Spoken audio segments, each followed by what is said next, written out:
Assalamualaikum warahmatullahi wabarakatuh. Selamat malam dan salam sejahtera untuk kita semua. Yang saya hormati, Bapak atau Ibu dosen serta teman-teman saya yang saya banggakan. Puji syukur, marilah kita panjatkan kehadirat Tuhan Yang Maha Esa. Karena atas rahmat dan karunia-Nya, kita dapat berkumpul pada hari ini dalam keadaan sehat. Pada kesempatan kali ini, saya ingin menyampaikan pidato yang berjudul Dampak Buruk Judi Online di Generasi Sekarang. Hadiri yang saya hormati, di era digital seperti sekarang, teknologi telah memberikan banyak kemudahan bagi kehidupan kita. Kita dapat belajar secara online, berkomunikasi dengan orang yang jauh, mencari informasi dengan cepat, bahkan melakukan berbagai transaksi hanya melalui telepon genggam. Namun, di balik berbagai manfaat tersebut, terdapat ancaman yang perlu kita waspadai ini. Salah satunya adalah judi online atau yang sering disingkat sebagai judol. Judi online merupakan aktivitas perjudian yang dilakukan melalui internet menggunakan berbagai aplikasi atau situs web. Saat ini, judi online semakin mudah diakses. Hanya dengan menggunakan ponsel dan koneksi internet, seseorang dapat bermain kapan saja dan di mana saja. Bahkan, iklan judi online sering muncul di media sosial, situs web, maupun pesan singkat yang menawarkan keuntungan besar dalam waktu cepat. Banyak orang tertarik mencoba judi online karena tergiur janji mendapatkan uang dengan mudah. Mereka berpikir bahwa dengan modal kecil, mereka bisa mendapatkan keuntungan yang besar. Namun, kenyataannya, sebagian besar pemain justru mengalami kerugian. Sistem perjudian sudah dirancang agar penyelenggara dapat keuntungan, bukan pemainnya ya. Dampak buruk pertama dari judi online adalah kerugian finansial atau kerugian ekonomi. Banyak orang menghabiskan uang mereka untuk terus bermain karena berharap bisa mengembalikan uang kekalahan sebelumnya. Akibatnya, tabungan mereka habis, kebutuhan hari-hari terganggu, bahkan tidak sedikit loh yang terjerat dari hutang. Ada yang meminjam uang kepada teman, keluarga, atau lembaga pinjaman hanya untuk terus berjudi. Dampak yang kedua adalah gangguan terhadap kesehatan mental. Seseorang yang kecanduan judi online sering merasa cemas, stres, dan sulit mengendalikan emosinya. Ketika mereka kalah, ia merasa kecewa dan marah. Ketika menang, ia ingin bermain lebih banyak lagi. Siklus seperti ini membuat seseorang sulit lepas dari perjudian dan dapat menimbulkan kecanduan yang serius.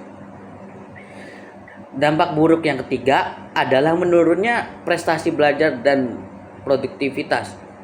Bagi pelajar nih, waktu yang seharusnya digunakan untuk belajar justru dihabiskan untuk bermain judol. Akibatnya juga konsentrasi mereka menurun, tugas sekolah sering sekali terbengkalai, dan nilai pelajaran menjadi buruk. Banyak pelajar yang awal hanya mencoba-coba, tapi akhirnya mereka menghabiskan waktu berjam-jam setiap hari untuk berjudi. Selain itu, judi online juga dapat merusak hubungan sosial dan keluarga. Ketika seseorang mengalami kekalahan secara terus-menerus, ia sering menjadi mudah marah, berbohong, bahkan menyembunyikan aktivitas dari orang-orang terdekatnya. Kepercayaan dalam keluarga dapat hilang, dan hubungan pertemanan pun bisa terganggu. Dampak lain yang tidak kalah berbahaya adalah meningkatnya risiko melakukan tindakan yang melanggar hukum.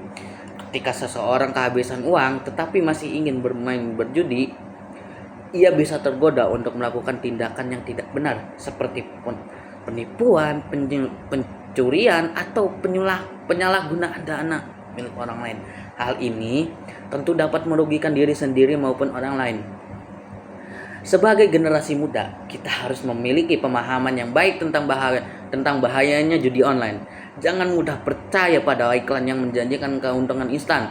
Dalam kehidupan nyata, tidak ada kesuksesan yang bisa diraih tanpa usaha, bekerja keras dan kesabaran. Jika ada cara yang terlalu mudah untuk mendapatkan uang, kita perlu berhati-hati dan berpikir kritis. Lalu, apa sih yang bisa kita lakukan untuk menghindari judi online? Pertama, gunakan internet yang positif dan bermanfaat seperti belajar, mencari informasi, mengembangkan keterampilan atau berkomunikasi dengan keluarga dan teman.